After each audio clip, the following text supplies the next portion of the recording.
You'll be back on Monday? Has you had a chance to chat with Cassie or like see Cassie? I know this have you been used maybe were you trying to see like Dawn, you and Danny the case? We're not going to talk about the facts of the case right now. What are the facts of the case? Can you tell us the facts?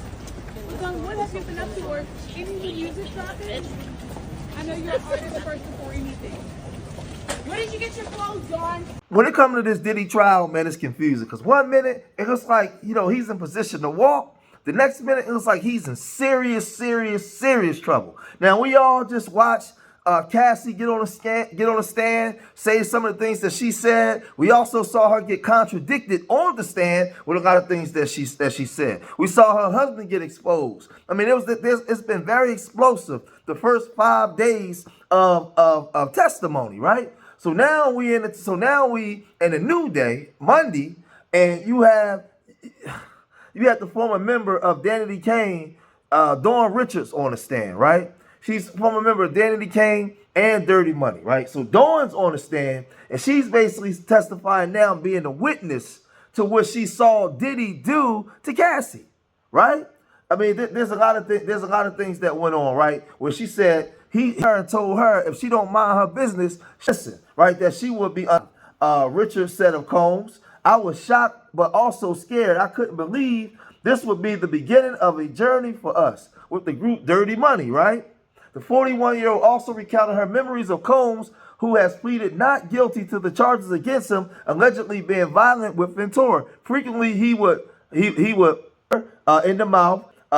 Richards alleged. It could be because Cassie was speaking up for herself. It could be random. It could be just her having an opinion of herself, right? So we know that this guy is very. She continued. She would be quiet, and when she had these moments of trying to stick up for herself, he would, right? So this thing gets real crazy. But while she's on the stand, she began to get cross-examined, and the lawyers really laid into her as well, the same way they laid into Cassie. Check this out. Some aggressiveness with Dawn Richard when she is on the stand. I would not want to be here because what they are doing right now is they are highlighting a lot of inconsistencies in her testimony, including a time when she said under direct examination that Sean Combs had said if she reported or told anyone about the things that she witnessed going on behind closed doors, that she would end up. Defense counsel said to her, well, how come in the numerous times that you talked with federal prosecutors, you never once mentioned that in your statements? So there were oohs and ahs, especially inside the overflow room here, Ted, inside the courthouse, from people saying, wow, she is getting torn apart under cross-examination. We do have some testimony that we can put up for you on the screen. But first of all, I do want to talk with you about who Dawn Richard is. She was a member of a group that was called Danica Kane, and she was very popular at a time selling over 100,000 records a day. Danity Kane is the group. And it was formed by Sean Combs, part of the MTV reality series Making the Band. And she did testify under direct examination that she did see Combs attack Ventura in 2009. Of course, defense counsel is picking up on a lot of that, saying, well, who was there? Who was present? A lot of your statements aren't really adding up. I believe we have some other testimony as well that we can put up on the screen from what she was saying. She said that she frequently saw Combs be violent. Security staff wouldn't react. They wouldn't end up doing anything. An important point on cross is because she was saying, Ted, that she feared for her safety. That was under direct. But then on cross-examination, defense counsel said, I want you to help us understand something. Mr. Combs threatened you, according to you. You perceived that he threatened you. She said yes. Then, but you asked to get back with him in regard to him representing her in the music industry. So basically what she's saying is you feared for your life so much, but yet when you then left, no longer were a part of the Sean Diddy Combs world, you tried to go out on your own, have your own career. You were not successful. That's what defense counsel said to her. She said, I was successful. She said, okay, you weren't, but you tried to get back with him. He wasn't taking you under his wing anymore. And then you saw Cassie Ventura file a lawsuit, a civil lawsuit for money. And so what did you do? You followed suit. You filed a civil lawsuit for money as well. She said, I did not file it for money. I filed it for back work that I did, so compensation for work that I did. Defense counsel said, you filed it for money. So cross-examination is now complete. So redirect, there's going to be a lot of cleanup on redirect. We'll have to see, but definitely was attacking her credibility on the stand, Ted. All right. These women, they're getting destroyed during cross-examination because they're painting this real ugly, vivid picture of Diddy. They're saying that he was this violent monster and he was doing all kinds of atrocious things, right?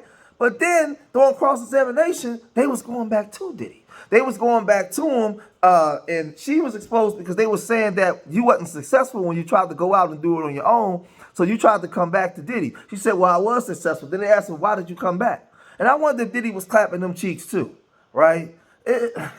Listen, man, they're bringing a lot of people that's disgruntled with Diddy to give their testimonies, but that don't make them guilty. That don't make them innocent either. But again, I'm on the side of fair trial. So we're just watching all of this stuff come out. Then we came up with the incident in 2009 where he's allegedly supposed to bust her, but because she was taking too long making his food. Now, why wouldn't they have a maid in there making the food? I just, this thing it's like it's real crazy, man. It sounds like some Tina and Ike Turner stuff, man.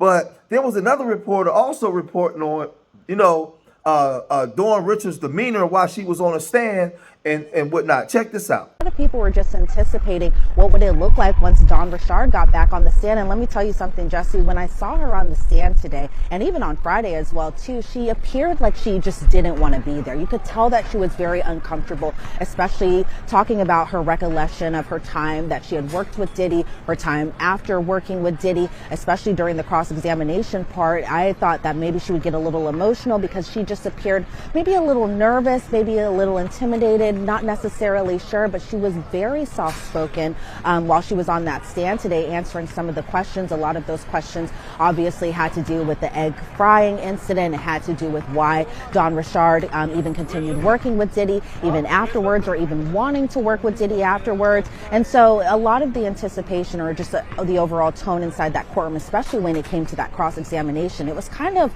it was a little rough to watch. It was a little like a lot of people, especially us in the gallery, in the press, were just kind of like, wow, this is a little brutal. And they kind of hit the points that they wanted to hit while them being defense attorneys. And so I think that the prosecution really kind of had to tighten everything up as far as, trying to get maybe back in the jury's good graces after kind of seeing that cross-examination go and all those holes that were poked into her testimony. And so that was just the overall essence and tone of today's, especially this morning before Carrie Morgan got on the witness stand.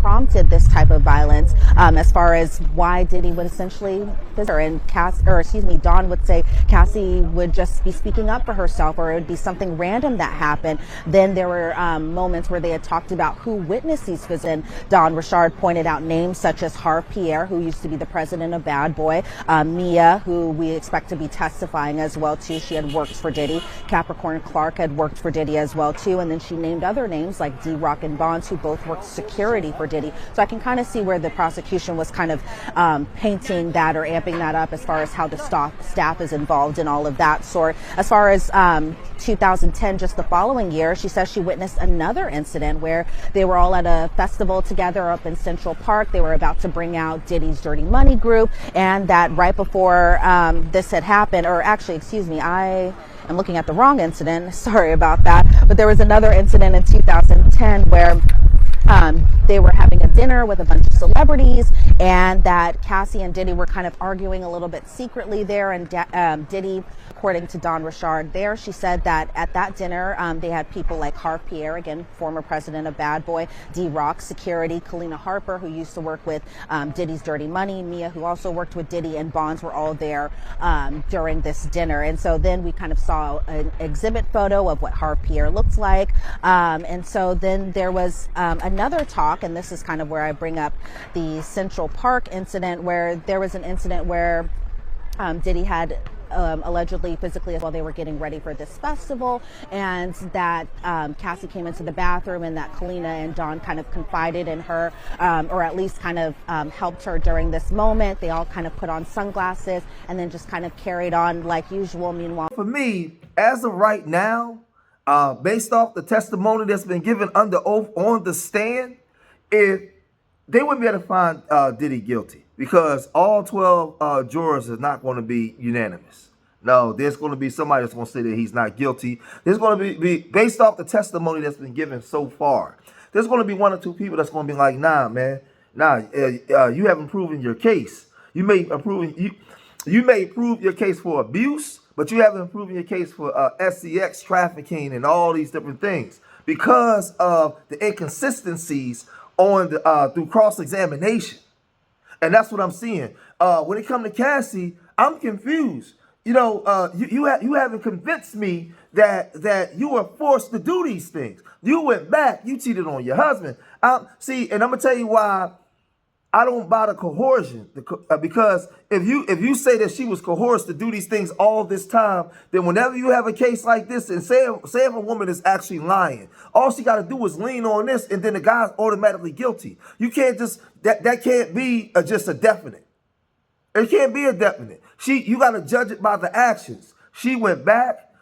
There's text messages where she's saying she missed it. She missed you. She was safe. Was away from this man. Had a whole new man, and still was going back. She still was in text message saying she was looking forward to certain things. So I think he's guilty of assault. He's guilty of abuse. I don't know if he's guilty of the other things because Cassie and her testimony, that testimony was shaky. When it comes to Dawn, the testimony is not adding up. It's not adding up. It's not adding up. We saw the video what he was doing to her. So I'm more inclined to believe that if I saw him on video doing that to her, the abuse part, I can believe that. I can believe that. But as far as the trafficking things, no, they haven't proven their case at all. So you might pull a bunch of disgruntled people on, right? A bunch of disgruntled people on talking about his behavior, fine. But as far as the RICO under these trafficking acts, they haven't proven that. But as more of this come out, we'll talk about more of it. We'll report on more of it, right? Leave your comments in the comment section. Let me know what you guys think. Subscribe to Street Media TV. And remember, I love y'all. Till the next time. Peace.